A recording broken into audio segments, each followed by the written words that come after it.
Hi students, our chapter heredity from parent to progeny. In this chapter, in the last session, we discussed about dihybrid cross, Mendel dihybrid cross and the third law, law of independent assortment. Characters are depend upon two factors.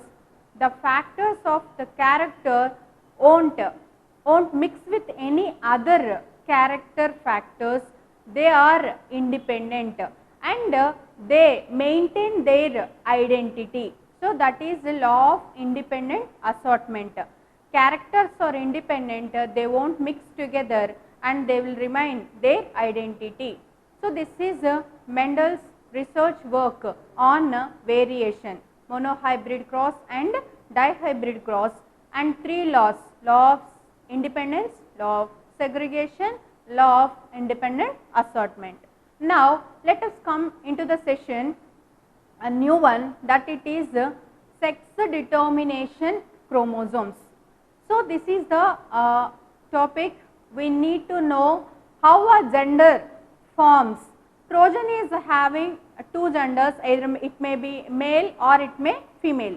Which one determines this sex determination, that we need to know. So, that is our first topic in this session. We know very well the human cells are having 46 chromosomes.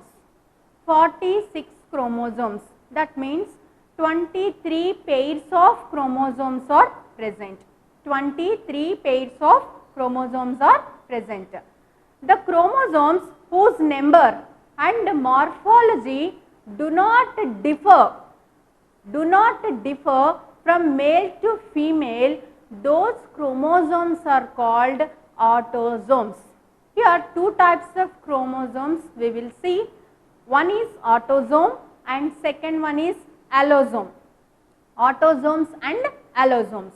So, what is autosome? Autosomes are nothing but the chromosomes whose number and morphology do not differ from male to female.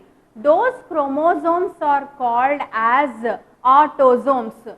So, autosomes. So, autosomes are one kind of chromosomes.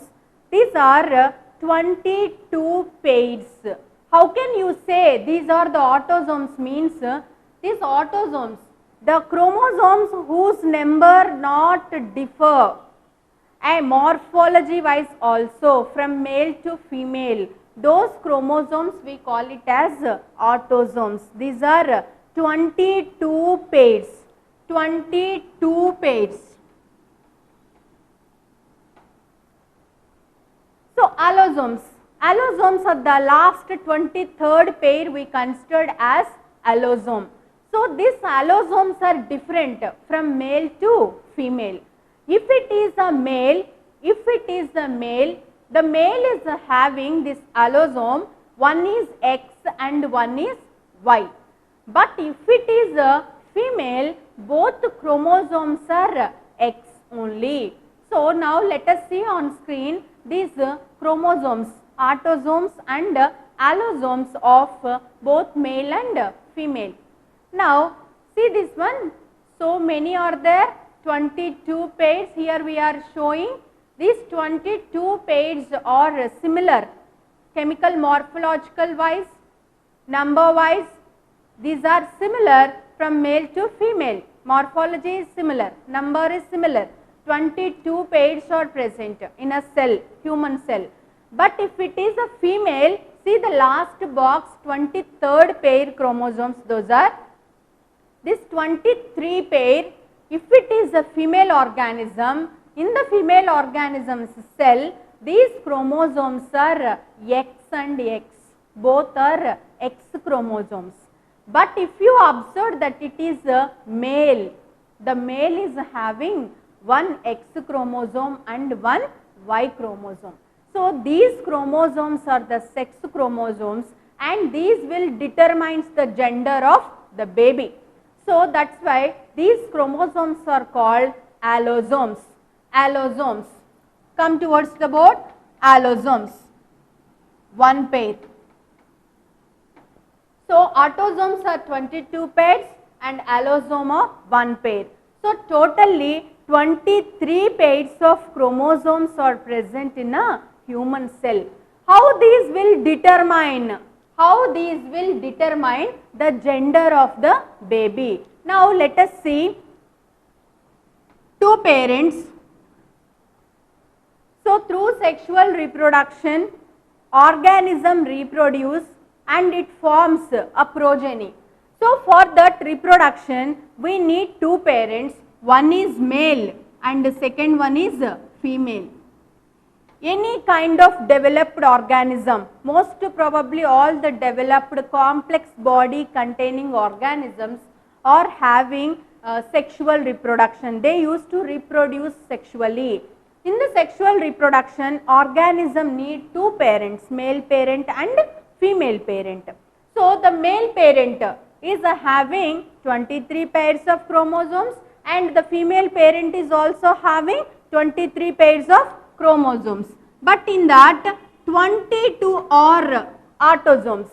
22 are autosomes. What is the 23rd pair? If it is male, X and Y are present. If it is male, X and Y are present. If it is a female, X and X.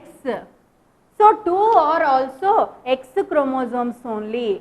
So 23 pairs here, 23 pairs here. First 20 are autosomes and the 23rd pair is allosome. Now the gamete will form. Gametes are nothing but reproductive cells. Reproductive cells. Male produce male gamete and female produce female gamete. What do you call it as the male gametes? Male gametes we call it as sperms. Male gametes we call it as sperms. And the female gametes we call it as ova. What do you call it as? Ova. So, male gametes, female gametes, sperms, ova, reproductive cells. Already we know gametes will receive half of the number of chromosomes from the parent because this will provide, male will provide half of the chromosomes and female will provide half of the chromosomes. By the combination of these two gametes, progeny will get a complete number of chromosomes what already it is present in the parent. That means here 23 pairs are present, only 23 enters into the gamete. Here also 23 pairs are present, only 23 enter into the gamete. So see here 22 plus sex chromosome, totally 23. Actually parent consists 23 pairs, but gamete consists only 23. Gamete may not always receive the X chromosome. Sometimes it may receive Y chromosome also. So the gamete may either it consist X chromosome or it may consist Y chromosome along with 22 autosomes. Along with 22 autosomes. Like that, in the similar way, here the ova also receives, but ova consists same way, 22 from the female and one X chromosome. Here there is no variation, both are X chromosomes only. So gametes receive, means ova receive X chromosome along with autosomes. Is it clear, children? So like this, gametes receive chromosomes from the parent. So male parent and female parent chromosomes in the human cell are 46 in number, that means 23 pairs. In this 23 pairs of chromosomes, 22 pairs we call it as autosomes, because the chromosomes whose number won't change, means it won't differ the morphological wise also from the female, those chromosomes we call it as autosomes. Autosomes. These are 22 pairs. Next, the remaining one pair we call it as allosome. It is the sex determination chromosomes. So, the mother and father two organisms are must and should for the formation of progeny through sexual reproduction. In this time, gametes are formed.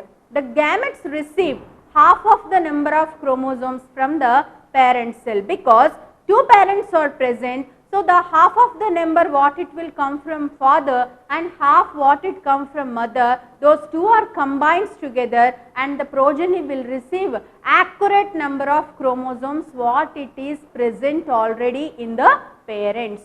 So, here 22 plus XY chromosomes are present in a male, but in that half of the chromosomes only received by the gamete, that means 22 plus X.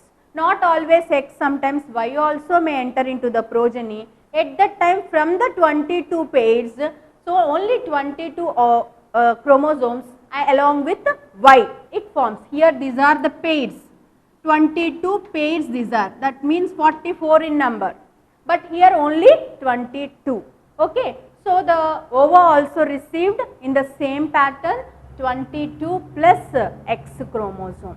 So, when these are mixed together, combines together, so when this chromosome, X chromosome of a sperm combines with X chromosome of female, then the forming progeny gender is always female.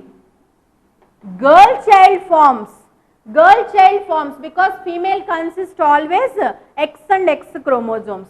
So, if the sperm is having along with autosomes X allosome, then when it combines with the ova, then obviously the coming progeny is girl child. But when if it is the same X chromosome, it may combines with another gamete of female also. Again female only forms because here also X is there, here also X is there. So, obviously the progeny is girl child. But see, this is the Y chromosome. When this Y chromosome consisting sperm mixed combines with the X of female, that means X of ova, then boy child forms. The gender changes, that is depend upon the Y. Where this Y is present, it is present in the male. So, that is why always sex determining capacity is present only to the males, but not in the females. So, the Y when it is combines with the X ova, then obviously boy child will forms. Again another also in the same pattern. So, like this sex determination we will observe, and this is completely depend upon sex chromosomes what it is present in male, because the sperm may have X or Y. When it combines with the X chromosome of the ova, then it forms a progeny. If it is X, sperm is having X, then it mixes with ova and gives girl child. If the sperm is having along with autosomes Y, then it mixes with the gamete of ova and completely the combination fertilization takes place, and finally we will get the progeny that it is boy. So, X present in female, Y present in male. This is the sex determination. Now, see on screen once again the same one. Male heterogametic. Hetero means indicates the difference. So, X, Y both are present, that is why it is a heterogametic. So, 44 chromosomes X, Y, that means 22 pairs children, X1, Y1, that means totally 46. Like that homogametic female, homogametic means both gametes are having similar types of chromosomes X and X. 44, that means 22 pairs, 23rd pair is X and X. So, sperms or the ova, these are the gametes or the reproductive cells what it is produced by male and female organisms from their reproductive systems. In the sexual reproduction, these sperms are come and fuse with the ova, and then the fertilization takes place and finally progeny forms. If the sperm provide X, then it combines with ova and forms a female child. If the sperm is having Y, then when it combines with the ova, then the coming baby is boy child. So, like that sex determination in human beings we will observe depending upon the allosomes. So, then coming to the next important session, what it is? See here, two scientists we are displaying on screen. Those are Walter Seton and Thomas Hunt Morgan. Walter Seton, Thomas Hunt Morgan. These two scientists discovered the sex chromosomes. These two scientists discovered the sex chromosomes. So, what is their research work? Where they conducted the research work means in 1956 in Columbia University, these scientists worked on Drosophila, that means fruit fly. As a small insect fruit fly, it is called it as Drosophila melanogaster. Drosophila melanogaster. So, by taking this small organism, they conducted several experiments on this Drosophila and they observed sex chromosome linked traits. So, when these sex linked traits they observed in the melanogaster, then they concluded the genes are present on the chromosomes like that. Up to that there is no clear cut clarification, but when these are observed, these sex linked traits, especially the eye color they observed, and through that they concluded and they discovered several aspects regarding to the sex chromosomes. One see on screen, sex linked gene located on a sex chromosomes. So, these are having genes. There I am showing the small insect, that is Drosophila melanogaster, also call it as fruit fly. And the gene of eye color is linked to the sex of the fly. How can they said some traits are linked with the sex chromosomes? Because the gene of eye color is linked with the gender of the insect, male or female, depending upon that this eye color is they observed. So, that is why they said eye color containing or linked gene is related with the sex of the Drosophila, like that they said. Sex chromosomes, chromosomes that contain genes that determine the sex of the organism X, Y in humans. XX if it is present, that is female children. If it is having X and Y, then that it is male. There are few genes located on the Y chromosome. So, there are few Y-linked genes. So, some of the genes specifically related with the Y chromosome, so those are the Y-linked genes. If they are specifically related with the X chromosome, then those genes are called X-linked genes. Like that, finally, the Seton and Morgan concluded by the observation of eye color in Drosophila melanogaster. So, this is about the Walter Seton and Morgan and their research work on sex-linked chromosomes. Now, come towards to another session. What it is? The important subtopic in our lesson, that is nothing but evolution. Evolution. Starting of the class in the keywords I discussed with you regarding to this evolution. Evolution means a gradual change we observed in the organism over a long period of time. So, when the changes we observed in the organism body in a period of time, those changes shows growth, development in the organism body, that is we call it as evolution. So, once again see this evolution definition on screen.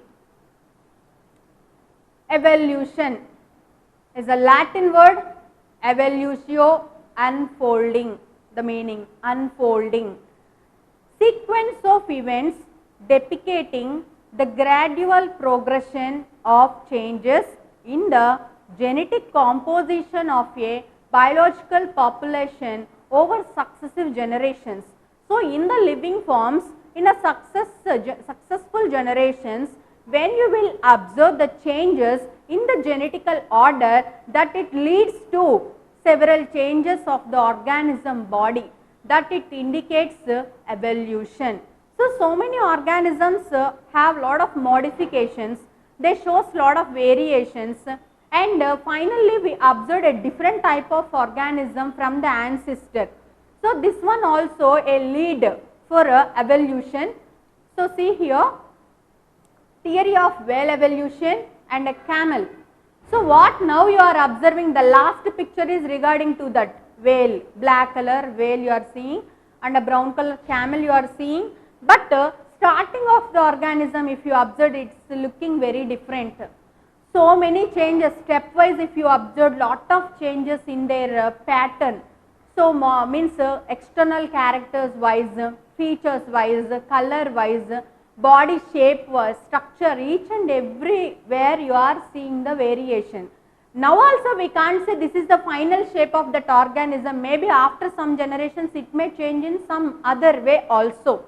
So this is called evolution. In the starting of my class I showed to you human evolution, means from a ape onwards, a gorilla, chimpanzee, such a kind of organism onwards, human developed.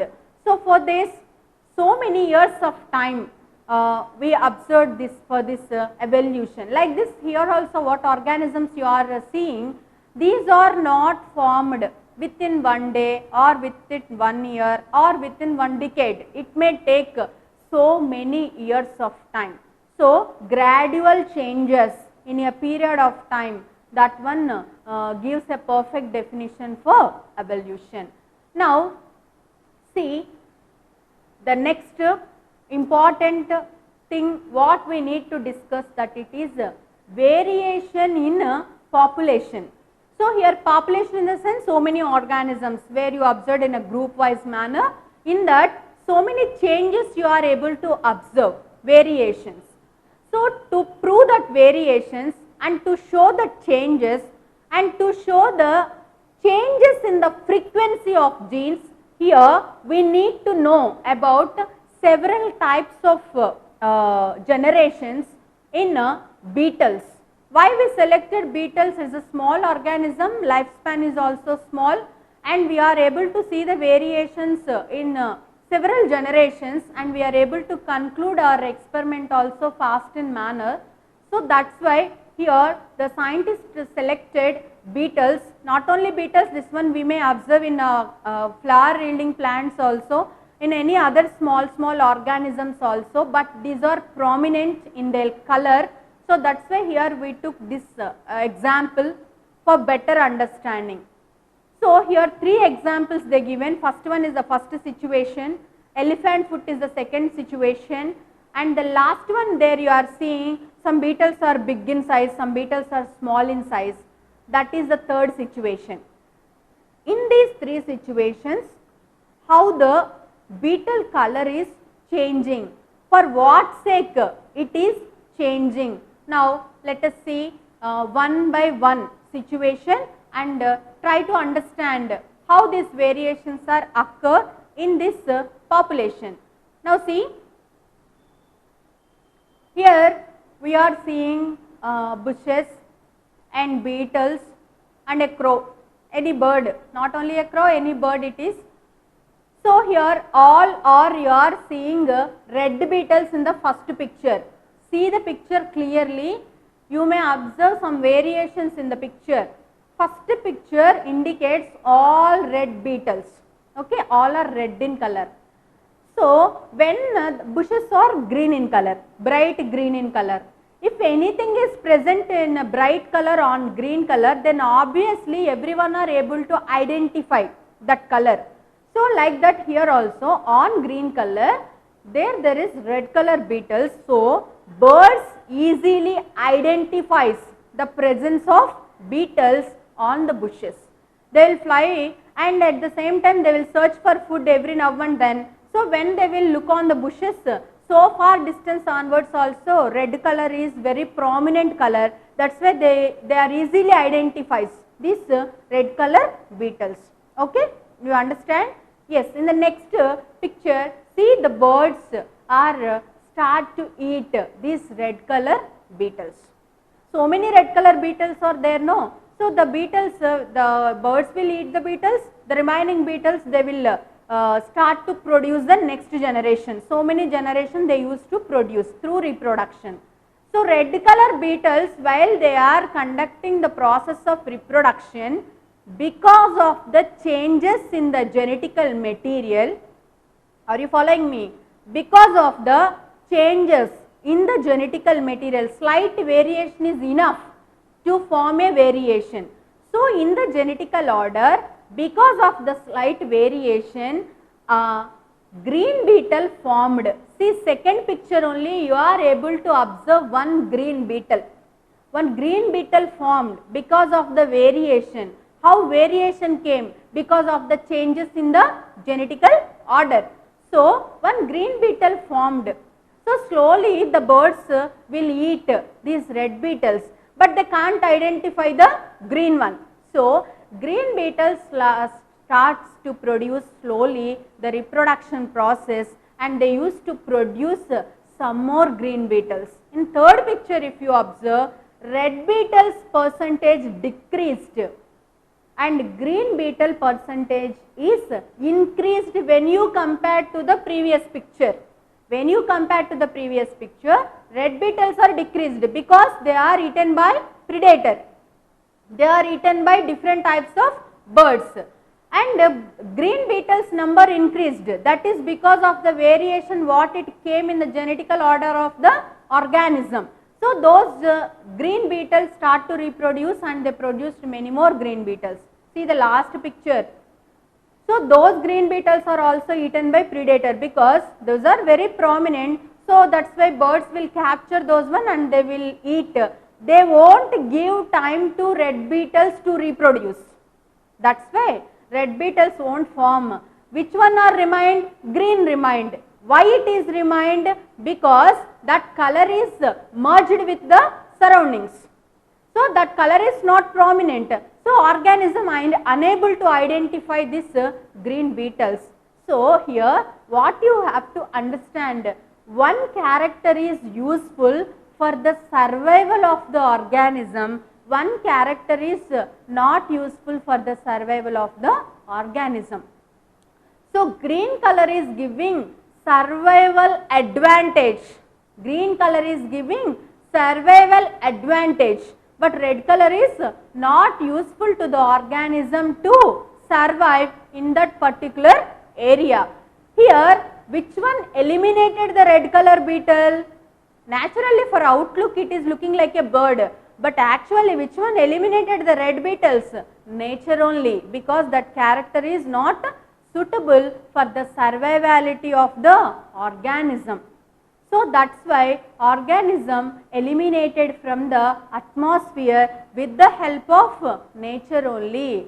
So in generally also nature selects the suitable organisms. Which one is suitable to the environment, that organism only survives.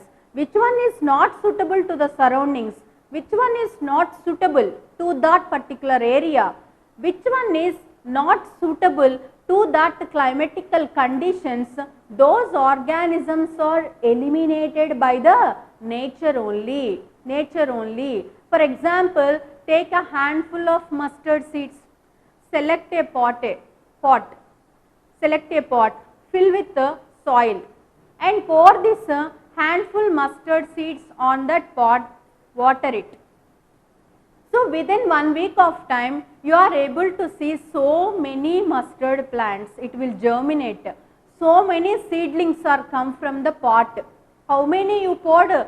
Nearby those many seedlings you are able to observe.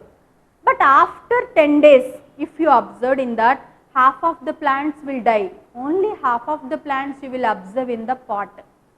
After 1 month if you observe, only 3 or 4 plants able to grow, remaining all will die. Finally, from how many plants onwards you are able to get a crop, means again mustard seeds, means that is either 1 or 2 plants only. What is the reason for this? All are mustard seeds only, all are same quality seeds only, all you placed in the same pot.